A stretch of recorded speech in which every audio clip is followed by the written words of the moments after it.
Hello students. अगर आप banking exams की तैयारी कर रहे हैं तो आप सभी के लिए एक और अपॉर्चुनिटी आ चुकी है, क्योंकि पंजाब एंड सिंध बैंक ने अनाउंस करी है 1000 लोकल ऑफिसर्स की रिक्रूटमेंट। तो अगर आप इस फॉर्म को भरने के लिए एलिजिबल है, और पूरा एग्जाम पैटर्न में आपको बताऊंगी, पूरी नोटिफिकेशन आपके साथ में डिस्कस करूंगी, तो अगर आप इस एग्जाम को भरने के लिए एलिजिबल है तो आप इस फॉर्म को जरूर फिल करना। तो चलिए, मैं तन्वी आज आप सभी के साथ आपकी अभी जो रिसेंटली आज ही नोटिफिकेशन आई है पंजाब एंड सिंध बैंक की lateral recruitment of local bank officers in JMGS scale 1 की डिस्कशन स्टार्ट करते हैं। सबसे पहले तो देखिए, हम बात करेंगे आपकी इंपॉर्टेंट डेट्स क्या हैं।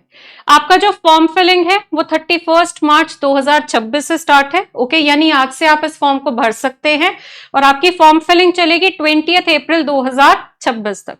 तो अगर आप इस फॉर्म को फिल करना चाहते हैं तो 20 अप्रैल से पहले आपको इस फॉर्म को फिल करना होगा।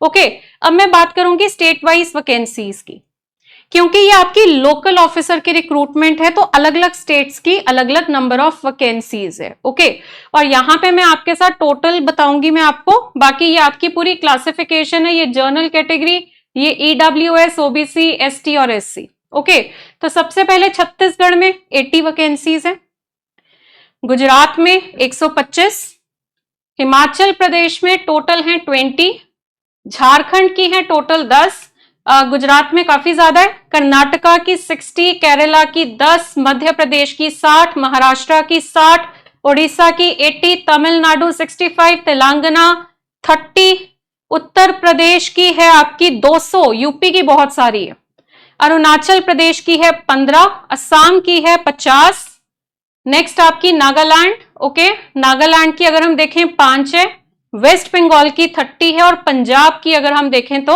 100 है। तो ये कुल मिलाकर 1000 वैकेंसीज की रिक्रूटमेंट आई है। तो बच्चे यहां पे आपको सबकी जो मैंडेटरी लैंग्वेज प्रोफिशिएंसी दी हुई है कि आपकी इस लैंग्वेज में प्रोफिशिएंसी होनी चाहिए अगर आप इस स्टेट के लिए भरे। जैसे कि आप देख सकते हैं मैक्सिमम में हिंदी है, छत्तीसगढ़ में हिंदी है, गुजरात के लिए गुजराती में उन्होंने बोला कि ये मैंडेटरी है, आपको आनी चाहिए। ओके, हिमाचल के लिए हिंदी, झारखंड की हिंदी, कर्नाटका की कन्नड़, केरला की मलयालम, मध्य प्रदेश की हिंदी है, देन महाराष्ट्र के लिए मराठी, उड़ीसा के लिए ओडिया, तमिलनाडु की तमिल, तेलंगाना की तेलुगु, यूपी की हिंदी, अरुणाचल के लिए इंग्लिश है, स्टार है, ये मैं अभी बताऊंगी आपको, असम की असमीज, बोडो या गारो, असम में काफी लैंग्वेजेस है, नागालैंड की इंग्लिश, वेस्ट बंगाल की बंगाली और पंजाब की पंजाबी। तो ये मैंडेटरी लैंग्वेजेस उन्होंने बोली है। अब यहाँ पे देखिए, ये जो स्टार लगा हुआ था यहाँ पे इंग्लिश पे 2 जगह है ना, एक तो आपका अरुणाचल प्रदेश पे और एक आई थिंक आपका असम पे था, है ना, एक आपका अरुणाचल प्रदेश पे है और दूसरा आपका नागालैंड पे है। तो applicable only for candidates who have studied and passed English as one of the subjects from any school located in the states of Nagaland and और अरुणाचल प्रदेश। ओके, तो ये उन्हीं बच्चों के लिए एप्लीकेबल है। अंडरस्टूड? चलिए आगे बढ़ते हैं। हाँ जी, अब इसके बाद मैं आपको बताना चाहूंगी कि जो प्रेजेंट एम्प्लॉइज है पंजाब एंड सिंध बैंक के, जो अभी already Punjab and Sindh bank में बच्चे लगे हुए हैं, जैसे कि कोई क्लर्क लगा हुआ है मान लीजिए, है ना, तो वो इस पेपर को नहीं भर सकते, shall not be eligible to fill this exam. इस बात का ध्यान रखना। ओके, और फिर वो कह रहे हैं कि there is no reservation for ex servicemen in the vacancies of officers cadre. जो आपके एक्स सर्विसमैन है उनके लिए रिजर्वेशन नहीं है। ओके, उसके बाद नेशनैलिटी तो आप सब समझते हैं, इंडियन होनी चाहिए, है ना। अब हम बात करेंगे एज की। तो आपकी जो रिक्वायर्ड एज है, मिनिमम उन्होंने बोला है कि आपकी उम्र कम से कम 20 साल और ज्यादा से ज्यादा 30 साल होनी चाहिए। यानी एक तरीके से ये जो आपकी कट ऑफ है ये एज ऑन 1 मार्च 2026 है। यानी आपका जो जन्मदिन है वो आपका 2 मार्च 96 से पहले नहीं होना चाहिए और 1 मार्च 2006 के बाद नहीं होना चाहिए। यानी आपका date of birth in 2 dates के बीच में हो, और अगर इन डेट्स पे हैं तो भी आप एलिजिबल है। ओके, इसके बाद कुछ रिलैक्सेशंस हैं आपकी अपर एज लिमिट में। यानी वैसे तो मैक्सिमम एज आपकी 30 है, पर अगर हम बात करें SC ST की तो उनके लिए मैक्सिमम एज बन जाएगी 35। तो मतलब 5 इयर्स ऐड कर देना। 30 में। ओके, ऐसे ही ओबीसी वाले जो है वो 3 साल ऐड कर सकते हैं यानी 33। पीडब्ल्यूबीडी वाले जो है वो 10 साल ऐड कर सकते हैं यानी उनकी मैक्सिमम एज है 40 साल। 1984 आर्ट्स वाले जो है वो 5 साल ऐड कर लीजिए यानी 35 इयर्स। एक्स सर्विसमैन जो है उनको 5 साल की रिलैक्सेशन है, ठीक है। ओके, तो ये आपकी एज है। नेक्स्ट अब हम बात करेंगे, हाँ जी, क्वालिफिकेशन। क्या क्वालिफिकेशन होनी चाहिए आपकी? एज तो आपने चेक कर ली, अब हम बात करेंगे क्वालिफिकेशन की। हाँ जी, तो एज पर नोटिफिकेशन आपके पास डिग्री होनी चाहिए यानी एक तरीके से ग्रेजुएशन इन एनी डिसिप्लिन, यानी आर्ट्स, बीए कर रखी है, बीकॉम कर रखी है, बीएससी कर रखी है, कोई दिक्कत नहीं है, बस ग्रेजुएशन चाहिए, ठीक है। किसी भी यूनिवर्सिटी की हो जो कि रिकॉग्नाइज्ड है by government of India. Okay, और यहां पे उसने बोला कि जो कैंडिडेट है उसके पास वैलिड मार्कशीट होनी चाहिए, ठीक है, और वो ग्रेजुएट है उस दिन को जिस दिन वो रजिस्टर कर रहा है। तो यहां पे बोला है कि cut off date for educational qualification post basic qualification work experiences 20 April 2026। Okay, अच्छा यहां पे ना उन्होंने आपसे ना एक्सपीरियंस भी मांग लिया।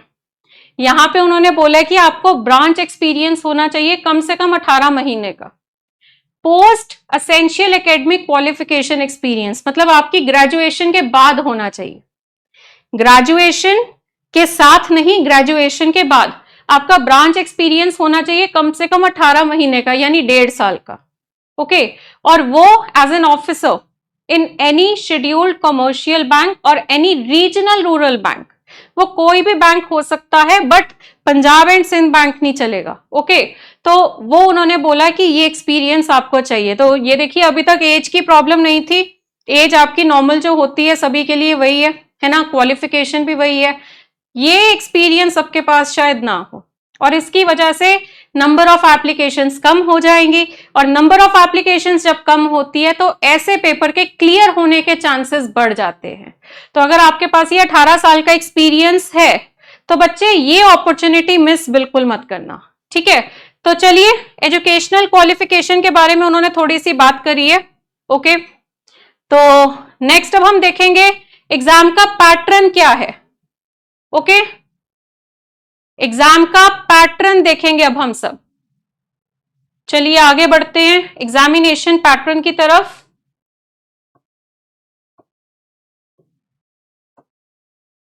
ओके, ये सारी रिजर्वेशंस की एक्सप्लेनेशन है। ओके, पे स्केल, हाँ जी, pay scale very important to know. आपकी जो पे स्केल है वो कितनी होगी? ऑफिसर स्केल जो है वो 48,480, ठीक है, और ये आपका जो है मैक्सिमम 85,920 तक जा सकता है।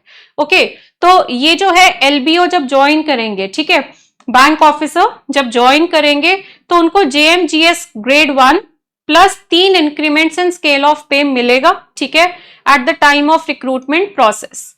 ओके, चलिए अब इसके बाद बॉन्ड की बात करते हैं। जो बच्चे सिलेक्ट होंगे यानी जिन बच्चों का पेपर क्लियर होगा उनके बारे में कह रहा है कि वो जो है bond amount shall be equivalent to 3 months gross salary.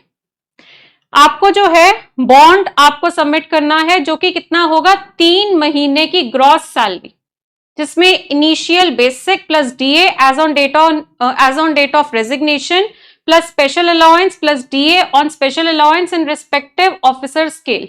Bond period है 3 साल का और प्रोबेशन पीरियड है आपका 6 महीने का। तो यहां पे आपको एक जो सिलेक्टेड बच्चे होंगे उनको they are required to execute a service bond, और ये आपका जो है सर्विस बॉन्ड है। ओके, तो service bond shall have to be accompanied with an undertaking to serve the bank for a minimum period from the date of joining the bank as mentioned in above table. Okay, तो जो आपको mentioned है ना, 3 साल का period उन्होंने बोला है तो आपको वो सर्व करना है। अगर आप सर्व नहीं करते हैं तो आपको पेनल्टी पे करनी पड़ेगी। ओके, तो चलिए यहाँ पे जो बॉन्ड अमाउंट है वो आपको पे करना पड़ेगा अगर आप 3 साल से पहले। ओके, ये जो है ये बच्चे उन्होंने बॉन्ड अमाउंट बताया कि आप जो है प्रॉमिस कर रहे हो कि अगर आप 3 साल से पहले आप इस नौकरी को छोड़ते हैं तो आप इतना अमाउंट पे करेंगे। ओके, तो ये आपका बॉन्ड अमाउंट है। ओके, चलिए अब इसके बाद नेक्स्ट सिलेक्शन प्रोसीजर पे आते हैं।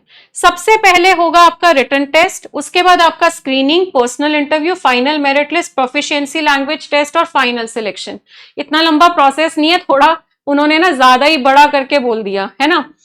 तो रिटन टेस्ट की पैटर्न देखो, सबसे पहले तो English, banking knowledge, journal awareness और कंप्यूटर एप्टीट्यूड। मैथ्स रीजनिंग कुछ नहीं है, ये आपके जो लैंग्वेज वाला है, इंग्लिश का लैंग्वेज का टेस्ट होगा, बैंकिंग नॉलेज का सेक्शन है, जर्नल अवेयरनेस है और कंप्यूटर एप्टीट्यूड है। और इंग्लिश के 30 क्वेश्चन, बैंकिंग के 40, जर्नल अवेयरनेस के 30 और कंप्यूटर के 20। तो इक्वल वेटेज है, 1 नंबर का 1 सवाल, 120 सवाल, 120 नंबर का पेपर। और आपका जो टाइम है मीडियम उन्होंने बता दिया, ड्यूरेशन सेक्शनल टाइम लिमिट है। बट आपको यहाँ इतनी प्रॉब्लम नहीं होगी क्योंकि ये सारे आपके जो है ये थ्योरी बेस्ड है, कुछ सॉल्व करने वाला तो कुछ भी नहीं है।